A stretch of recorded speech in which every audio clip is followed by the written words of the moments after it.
alaikum. Welcome back to New Concept English Book 1. Today is Wednesday, September 4th, 2019. Now let's dive right into our lesson for today. Our lesson today is lesson 63, and the topic of today's lesson is Thank you, Doctor. As usual, we'll start with the new words and expressions, so please read after me, okay? Number 1, better. Better. Number 2, certainly. Certainly. Number 3, yet. Yet. Number 4, get up. Get up. Number 5, another. Another. Number 6, rich. Rich. Number 7, remain. Remain. Number 8, about. About. Number 9, each. Each. Number 10, keep. Keep. Xo'sh, savoldoshlar, yuqoriqlar so'zlarning o'qilish ahvoli hamda biz tez ularning ma'nolari bilan tanishib chiqsak, number 1, better. Buni better deb o'qisangiz bo'ladi albatta. Cho'qim diqqat qilasiz, men ikki xil o'qilishini deb beraman. Kundalik turmushdagi normal o'qilishi ma'vo, undan keyin urg'uliq qilib rasmiy o'lchamlik o'qilishi ma'vo deb. Ikkisidan qarsini o'qisangiz bo'laveradi, okay? Endi mening kundalik turmushdagi o'qilishini asos qilishim qanday? Chunki ingliz tili kundalik turmushda ishlatilganda undan keyin u jonliq bir til bo'lgan bo'ladi-ku, okay? Albatta urg'uliq, to'g'ri, aniq o'qilishi xato degan gap emas, okay? Kundalik turmushda faqat shu normal tartibda shunday o'qiydigan bo'lib ketsangiz, shunday so'zlaydigan bo'lib ketsangiz kelgusida deganga ko'ndirish uchun hozirdan boshlab men kundalik turmushdagi normal o'qilishini o'qiyman qo'ya. Yana bir qatim, better, okay? Albatta better deb o'qisangiz xato emas. So'z ma'nosi yaxshiroq degan gap. Savoldoshlar, good degan so'z yodida bor. Yaxshi. Masalan, you are a good student desak, siz bir yaxshi o'quvchi degan gap qo'ya. Aşağıdagi good degan yaxshi. Endi better deganchi yaxshiroq. Masalan, siz bir yaxshi o'quvchi, falonchi sizdanmi yaxshiroq o'quvchi demoqchi bo'lsak, mana shu better ni ishlatamiz demoqchi, okay? Ya'ni selishtirma darajasi sifat good ninki. Nishadi bir narsani bayqadingiz, sifatlarningki selishtirma darajasida bir darajasi bor ekanda deb, xo'sh, bu taqa gapning boshlanishi, oxirini asosda ketib o'rganasiz. Demakchi, uzun gapning qisqasi good, yaxshi, better, yaxshiroq. Okay? Asha goodga qaraganda sal yaxshi demakchi, sal yaxshiroq, okay? Number 2, certainly. Men certainly deb o'qidim, albatta certainly deb o'qisangiz to'g'ri juma. Abay degandek ham selishtirayotgan gap bu ikki xil o'qilishni. Bu albatta degan so'z, albatta degan ma'nosi bor, okay? Certainly, albatta. Buni biz so'zlab o'rgangan hatto, lekin qayta takrorlashning faqat ziyni yo'q bu, okay? Certainly, albatta. Number 3, yet. Bu texcha degan ma'nosi bor. Masalan, hozircha, texcha degandek ma'nosi bor. Masalan, don't go degan nima? Bormang degan gap qo'yadingizda bor. Don't go. Undan so'ng shu don't go ning kaniga yetni qo'shib desak nima bo'ladi? Don't go yet. Demakchi, don't go degan bormang degan gap bo'lgan bo'lsa, don't go yet degan nima? Hozircha bormang degan ma'nosi bor. Okay? Yet degan shu hozircha, texcha degandek bir ma'nosi bor so'z. Okay? Hozircha shuncha bilib turaylik. Number 4, get up. Men get up deb o'qidim odatdagi o'qilishini, kundalik turmushdagi o'qilishini. Buni get up deb inni o'qisangiz bo'lganda to'liq go'zal bo'ladi, okay? Xo'sh, qisqasi get up degan o'rnidan turish, okay? Masalan,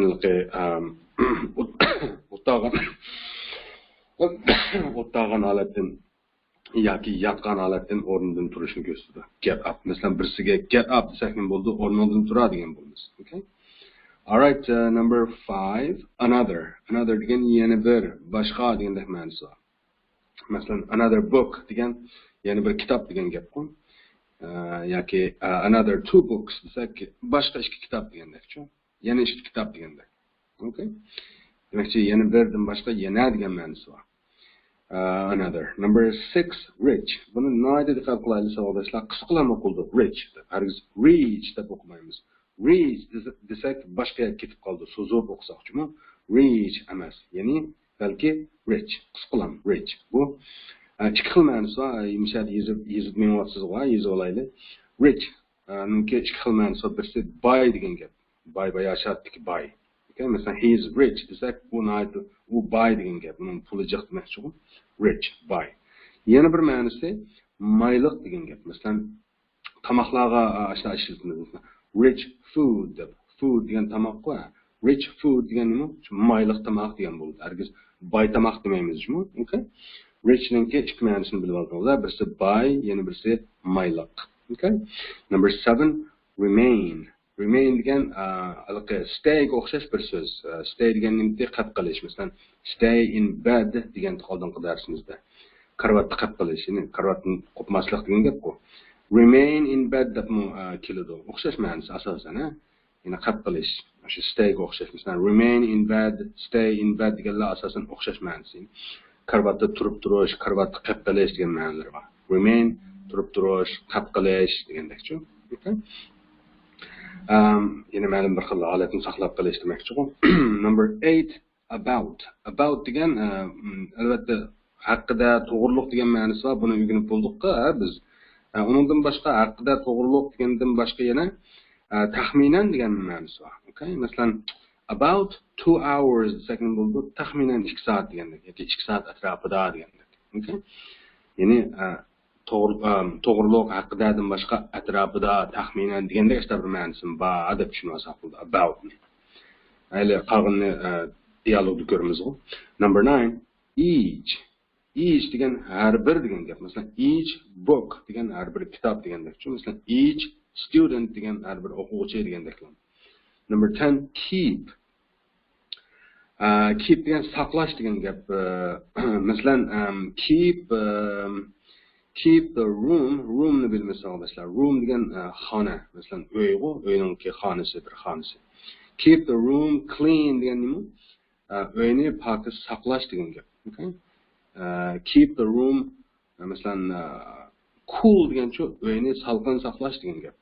Keep the room warm degancha uyni illiq saqlash degandek-chi. Shunday bir saqlash degan ma'nosi keep. Okay? Xo'sh, yuqorqilar so'zlarningki ma'nolari endi biz darsimizninki temasini bir ko'rib o'tib, tushunib o'tib, anandikin nimasini ko'raylik, dialogninki mazmunini ko'raylik. Qarang, darsimizninki mavzusi nima ekan? Lesson 63. Thank you, doctor. Rahmat doktor degan gap ekan, rahmat doktor. Bu yana shu doktorga munosabatli bir dars ekanda, albatta. So'zlarni bilganda qildingiz.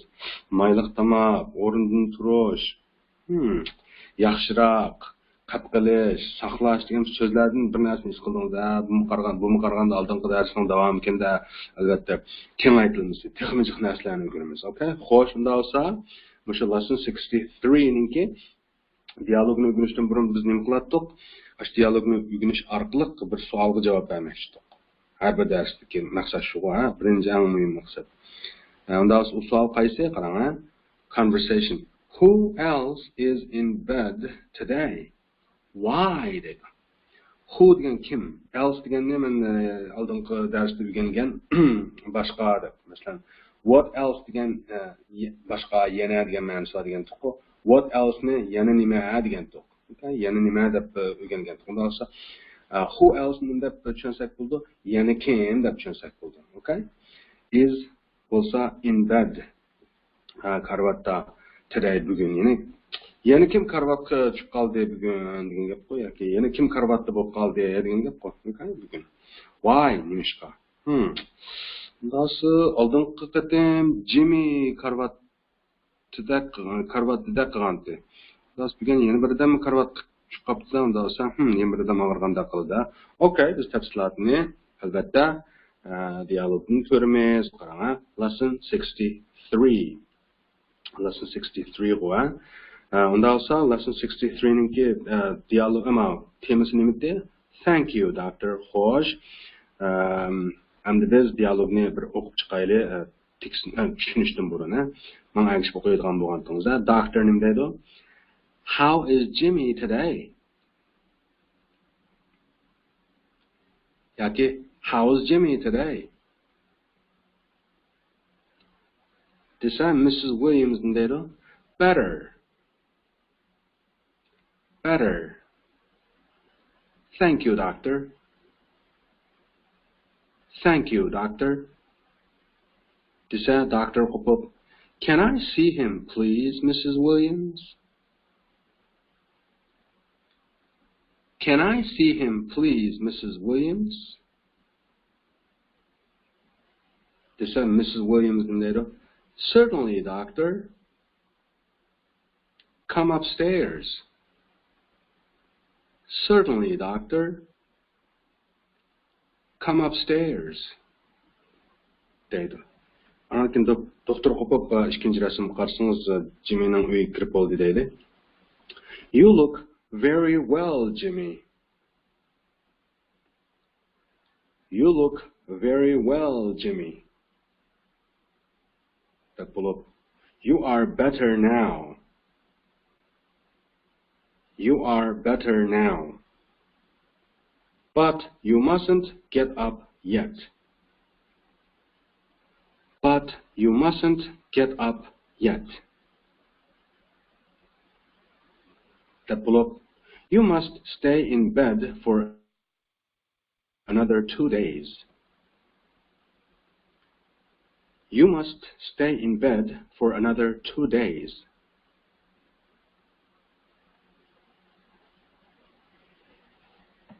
Okay? Dedi, anonkin doctor 3-chi rasmda Mrs. Williams ga gap qilganda qildi, qarang. The boy mustn't go to school yet, Mrs. Williams. The boy mustn't go to school yet, Mrs. Williams. And he mustn't eat rich food. And he mustn't eat rich food. desa, Mrs. Williams nima dedi? Does he have a temperature, doctor? Does he have a temperature, doctor? desa, doktor nima dedi? No, he doesn't. No, he doesn't. deganda Mrs. Williams nima dedi? Must he stay in bed? Must he stay in bed? desa, doctor qo'pib, yes. Yes. He must remain in bed for another 2 days. He must remain in bed for another 2 days.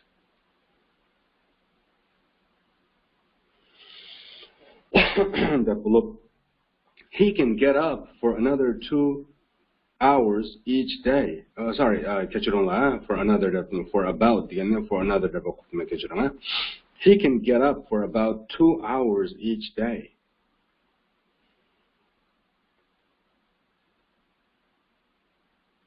He can get up for about 2 hours each day. But you must keep the room warm. But you must keep the room warm.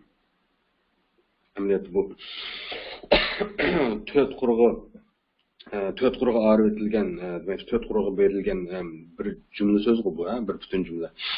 Men bir to'liq o'qay, anan keyin siz o'qing, men o'qib bo'lib jim turib turman. He can get up for about 2 hours each day, but you must keep the room warm.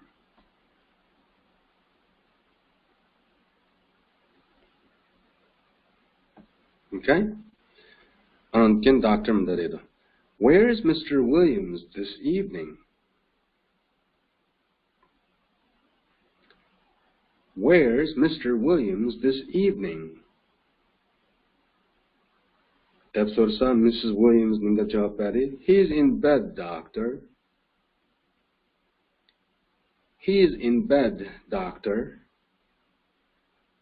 Deb bo'lib, can you see him, please? Can you see him, please? Deb bo'lib, he has a bad cold too. He has a bad cold too. Okay. Çoxum tushundingiz, tushunmagan bo'lsangiz hech qisi yo'q, endi biz tushunishga boshlaymiz qarang, bu dialogning mazmunini. Doctor nimda boshlabdi gapni? How's Jimmy today? Qandoq bo'lsa Jimmy bugun?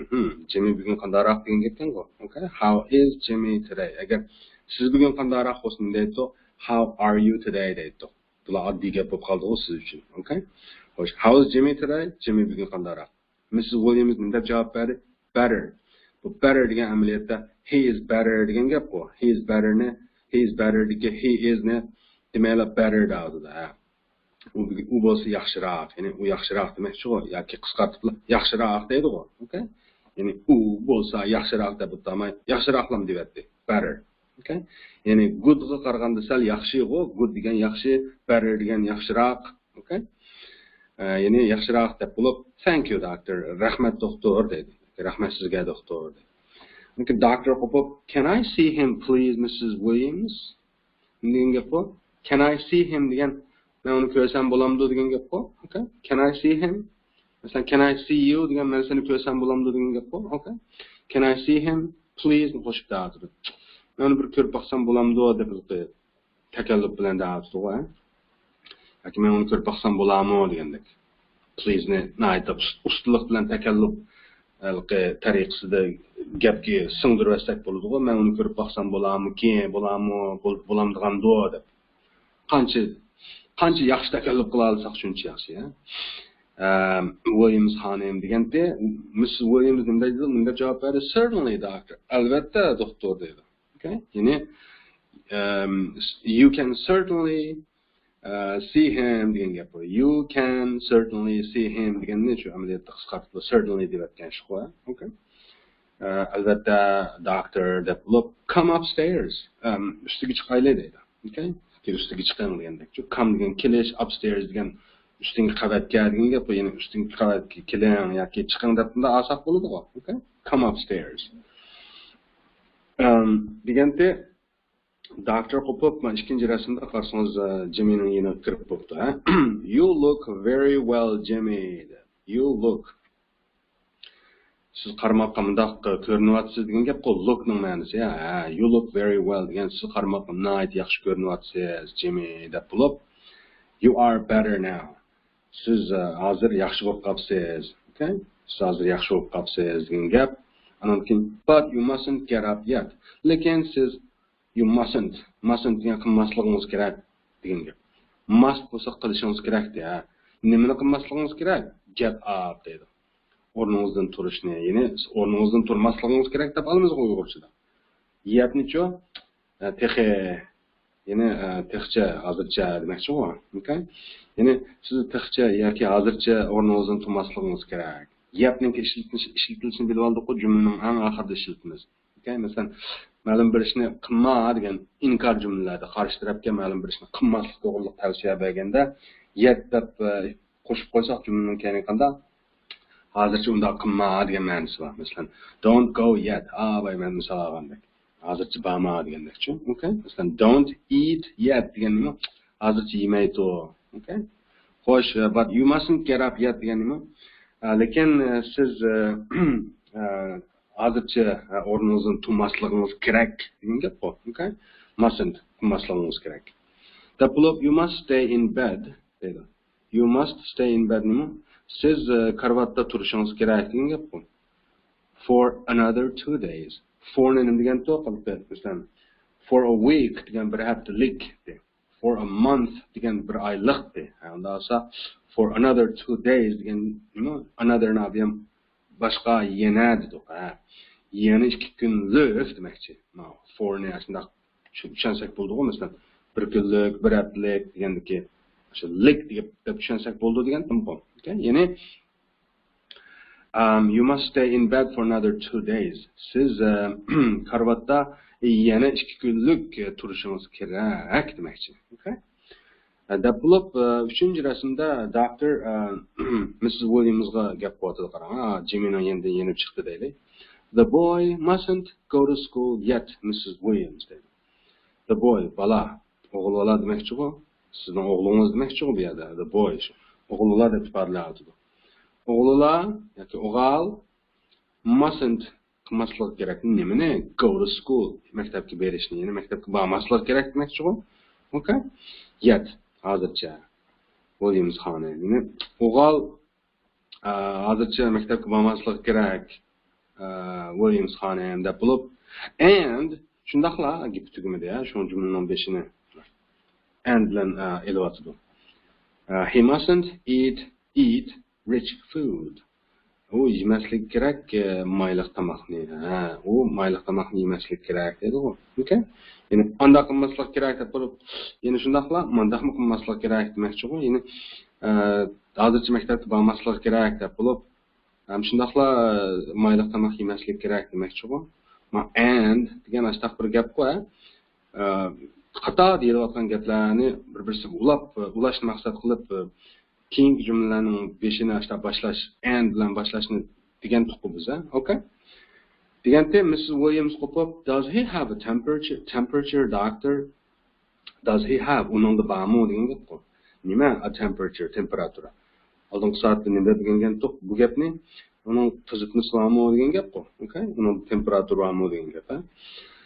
Uning qizitma bormi? Doktor deb so'raganda doctor qo'pib, no he doesn't.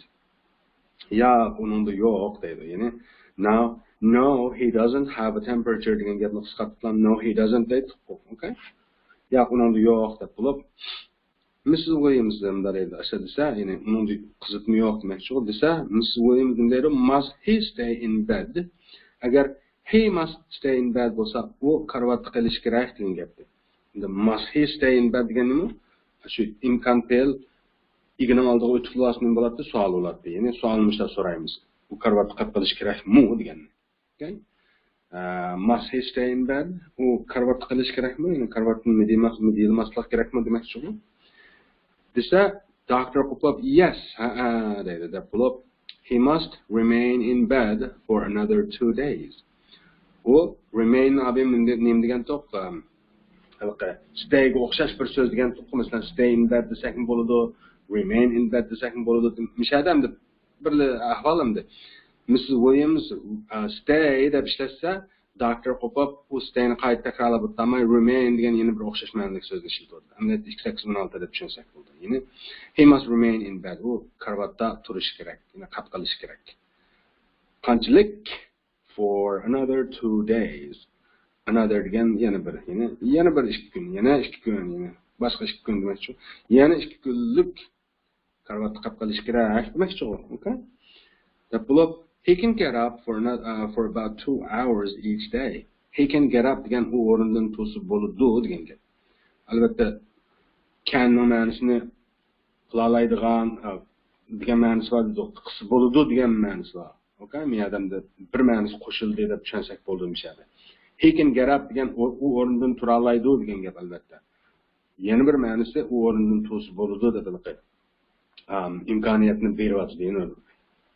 Ruxsat talaffuz da'vati bu gapni. Taqsis bo'ladi degandakchi, okay? Ya'ni he can get up degan u o'rindan tursa bo'ladi. Qanchalik? For deganni lik dedi. Masalan, 2 haftalik, 1 haftalik, for a week, for a year degandakchi, bir yillik degandak. Xo'sh. Masalan, for 2 hours degan 2 soatlik degan gap. Endi about nima degan taqobi ham atrofida taxminan degan ma'nosi bor. Dasa taxminan 2 soatlik deydi. O'rindan to'sib bo'ladi demoqchi u. Each day har kuni inglizcha mushtaqamdi. Har kunini eng oxiriga qo'yadi qarang. U o'rindan to'sib bo'ladi 2 soatlik har kuni deb. Okay, biz uyg'urcha aytganda u har kuni 2 soatlik deb bo'lib, andan keyin o'rindan to'sib bo'ladi deymiz. Inglizchada u o'rindan to'sib bo'ladi oldida deb oldi. Deb bo'lib, qanchalik? 2 soatlik. Qaysi vaqtda deysiz? Har kuni degandekchi. Okay? He can get up for about 2 hours each day.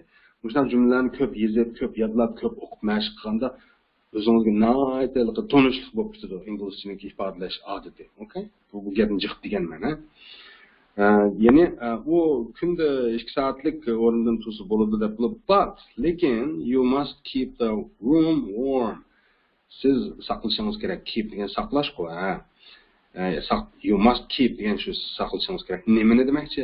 The room, uyni warm, illiq degani. Lekin siz uyni illiq saqlashingiz kerak. O'rnidan tursa bo'ladi kunda 2 soatlik. Lekin uyning ishini illiq saqlashingiz kerak deydi. Sovuq o'tmasin, karvatni qo'pdim deb sovuq o'tkazib olmasin o'ziga demakchi-ku.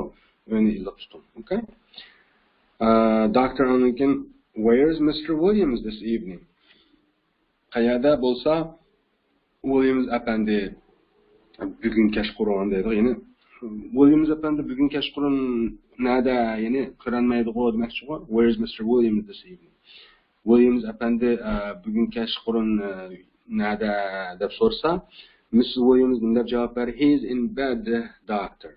U karvatda, doktor dedi. Deb bo'lib, can you see him please? Siz uni ko'ra olamsiz. Can you see him? Uni ko'ra olamsiz. Okay? Please. Ko'ra olasizmi deb bunday nimada olamizmi? Takallub ahomida. Siz uni ko'ra olasizmi? Ko'rib baqsangiz o'tgan, ko'rib baqamsiz. Deb anakin he has a bad cold too. Indash belgisi qarang. Uningda mu ig'ir zukam bor. Okay? To degan mu, uningda mu demakchi-ku. Has a bad cold. Ig'ir zukam bor. Okay? Xo'sh, bu tax hisobni o'zingiz qayta o'qib yezib, yodlab, ko'chirib qo'yarsangiz tax yaxshi, okay? Unda bo'lsa tushundingiz. Savolning javobini nima deb javob bersak bo'lgan bu savolga qarang. Why? Who else is in bed today? Why? Yana kim bugun karvatda nimishqa degan savolga Mr. Williams is in bed today. Mr. Williams is in bed today. Why degan deb javob beramiz? Because he has a bad cold too. Okay? He has because chunki degan gap bu. He has a bad cold. Uningda mu ig'ir zukam bor. Okay? Xo'shunda bo'lsa, mana bu javobni inchki xat nusxasida bersak farqlandi-ku savoldan. Mana ko'rishga nima bu ko'zga rohat. Qarang, yana bir takrorlab aytsak, who else is in bed today? Why? Yana kim bugun karvatda bo'lib qoldi, nimishqa degan savol. Javob Mr. Williams is in bed today. Williams apandi karvatda bo'lib qoldi bugun deb bo'lib. Because he has a bad cold too. Why degan so'zga savolga. Chunki uningda mu ig'ir zukam bor edi yoki bor yoki uni ig'ir zukam bo'lib qolgan deb javob bersak bo'ladi. Okay? Unda bo'lsa mishakchi bo'lsin bu dialogninki yukunish ahvoli endi qolgan o'zingiz qoldi. Bak jiq takrorlamasangiz bo'lmaydi. Okay? Xo'sh, unda ashta debli biz o'sha lesson 63 ninki mashq bo'lgan lesson 64 ga qarasak temasida nima dedi? Don't biznima deb bo'lib, you mustn't biznima dedi. Nima degan gap bu? Bunda qilma degan gap bu don't degan. Okay? Masalan don't go. Borma degan gap bu. Yana birisi you mustn't biznima, ya'ni you mustn't go desak, sen bormasliging kerak degan gap bu. Tasamasa qarshi tarafga buyruq ahongida deganda ishlaymiz. Don't biznima yoki you mustn't biznima deb. Okay? Xo'sh, albatta yangi so'zlar bor bu darsda qarasangiz new words and expressions number 1 agishib o'qing. Match. Number 2 library. Number 3 drive. Number 4 sew. Number 5 quickly. Number 6 lean.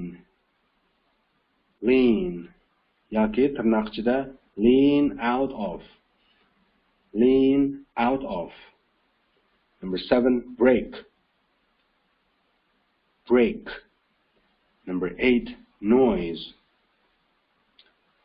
Noise. Number 9, talk.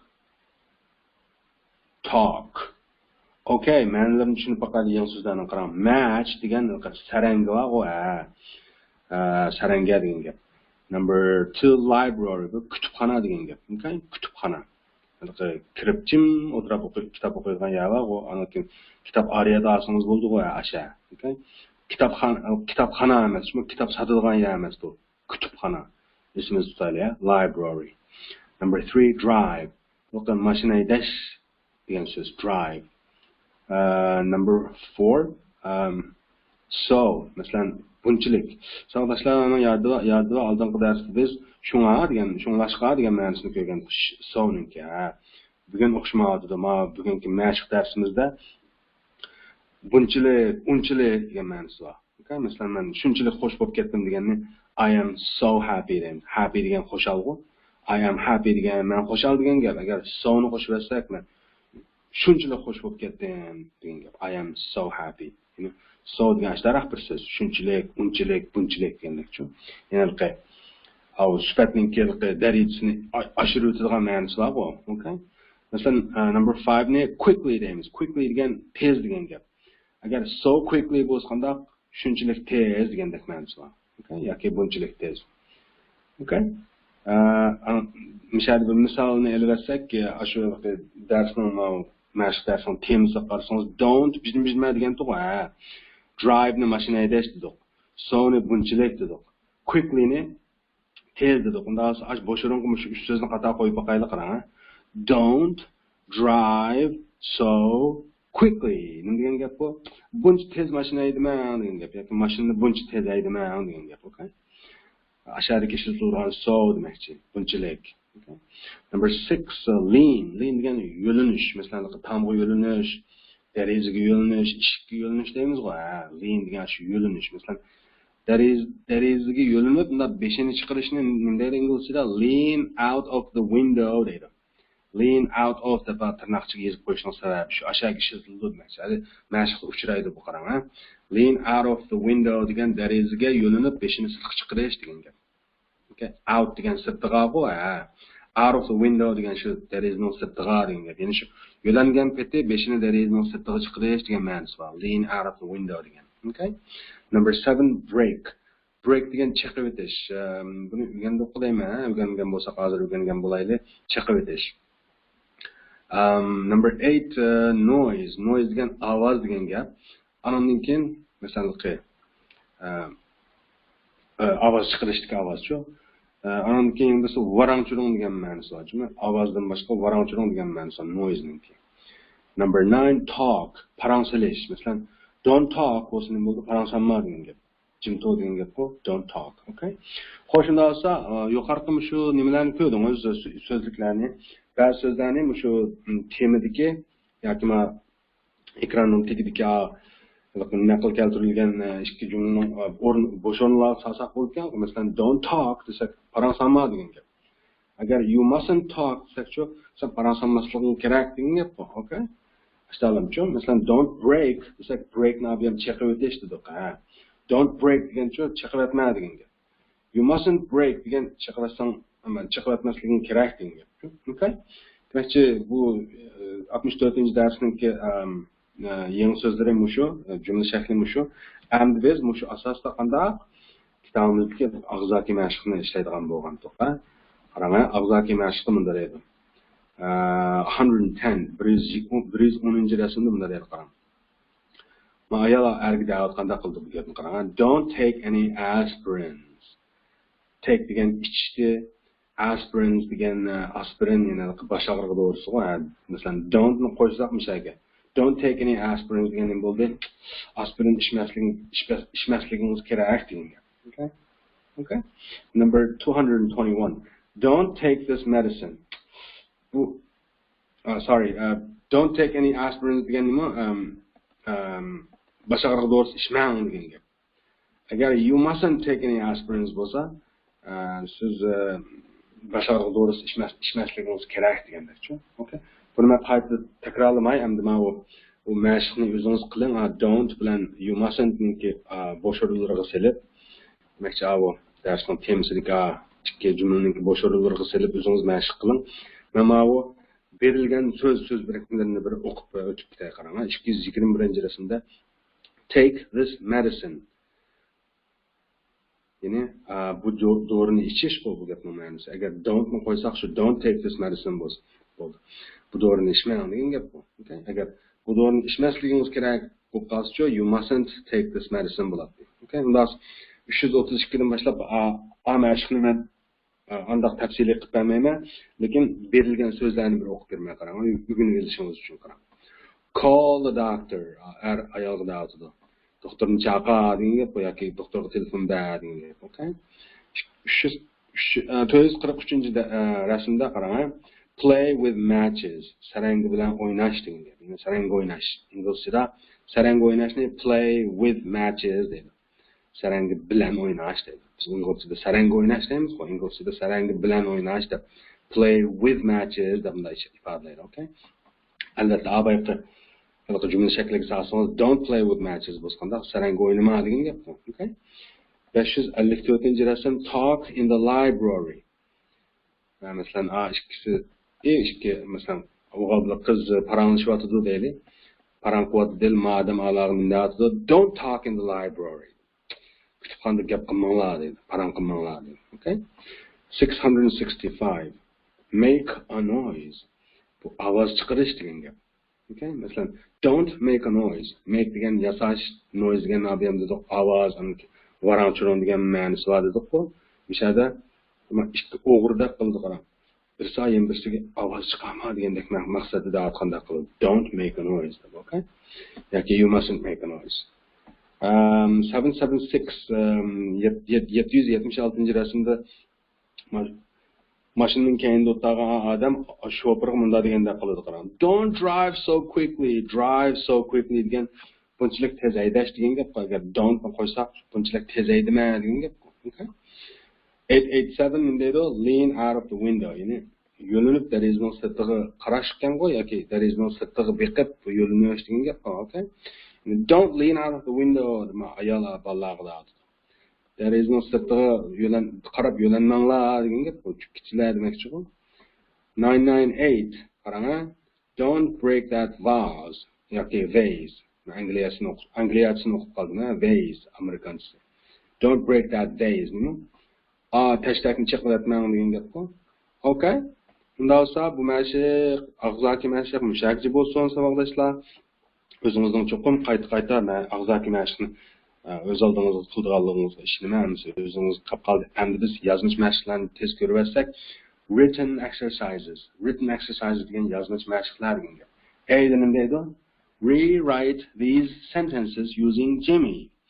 Qaytizing bu jumlalarni ishlatish orqali Jimmyni deydi. Jimmy degan so'zni ismini ishlatib jumlalarni qaytizing deydi. Masalan, example deydi, I mustn't take any aspirins. I mustn't degan men bunda qilmasligim kerak degan. Nimani qilmasligim kerak deydi? Take any aspirins. Ya'ni aspirinlarni ichishni. Yine başarılı doğrularını içine demek çok var. Yine men başarılı doğrularını içmesligim kerak degan gap bu. Boshida olsa men mundamda qilmasligim kerak degan jumlani Jimmy mundamda qilmasligi kerak deb Jimmy'ga o'zgartirganmiz qarang. I mustn't take any aspirins deb o'zgartirdi. Jimmy mustn't take any aspirins. Okay? Qolganlarni ishlay olamiz. Albatta ishlay olasiz. Lekin bir narsaga diqqat qiling. Agar imkon fe'l bo'lib qolsa qanday imkon fe'lga aloqa cümlenin ilgisinin o'zgarishiga ergishib, bunda keyiniga as qo'shishning hojati yo'q. İmkon fe'llik jumlalarga. Lekin o birinchi jumla bilan ikkinchi jumladagi masalan birinchi jumla nima bu? Be fe'llik jumla. Ikkinchi jumla fe'llik jumla. Bu ahvollarda agar jumlaning ilgisi Jimmy bo'lib qolganda birinchisida I am bo'lgan bo'lsa asli berilgan jumlada men bo'lsam deb. Buni Jimmy bo'lsa deb o'zgartirish to'g'ri kelsa, Jimmy is deb o'zgartirish. Buni bilasiz-ku? Unda olsa I am better, men ishlab beray birinchisini qarang. I am better now, but I mustn't get up yet deganni Jimmy is better now, but Jimmy deganni But'dan keyin deymiz, he deb o'zgartimiz qo'y. Mustn't get up yet deymiz. Jimmy is better now, but he mustn't get up yet. Tushunishdi-ku? Demakchi bu bir ikki dona oddiy jumladan tuzilgan murakkab jumla desak, oldidagi oddiy jumlada Jimmy deb ishlatgan bilan keyingi oddiy jumlada yana Jimmy deyishning hojati yo'q-ku. U desak bo'ldi-ku. Ya'ni Jimmy hozir yaxshi bo'lib qopti, lekin u hozircha o'rnidan to'sib bo'lmaydi degan gap bu. Unday tumaslik kerak degan gap bu. Okay? Yoki bo'lmasa bu jumlani Jimmy is better now, so yoki but Jimmy mustn't get up yet deyishning hojati yo'q-ku. Oldida Jimmy deb, keyindagi oddiy jumlada he deb o'zgarsak bo'ladi demakchi-ku. Agar buni tushungan bo'lsangiz, 2, 3, 4, 5-dan 6-dan cho'qim ishlay olasiz. Cho'qim ishlang, okay? Be mashq qarasa complete these sentences. Majumlarni to'liqlanglar deydi-ku. Qarsangiz example deydi. Bizma eat rich food. Eat rich food. Eat degan yeyish, rich food degan mayliq tamoq. Mayliq tamoq yeyish, okay? Bunda biz gapirganmiz, don't eat rich food deydi ekanmiz. Bo'shirong'a don't ne. Yoki you mustn't ne qo'ydi ekanmiz. Don't eat rich food degan nima? Mayliq tamoq yemang degan gap. You mustn't eat rich food degancha mayliq tamoq yemasligingiz kerak degan gap. Qolganini inshaalloh o'zgartira olamiz. Albatta o'zgartira olasiz. Men birinchini o'zgartirib beray qolaman. Take any aspirins. Bunda biz gapimiz don't take any aspirins yoki you mustn't take any aspirins deb o'zgartamiz. Qolganlari o'zingiz qolganda olsa ko'p rahmat. Biz keyingi darsimizda ko'rishaylik. See you tomorrow.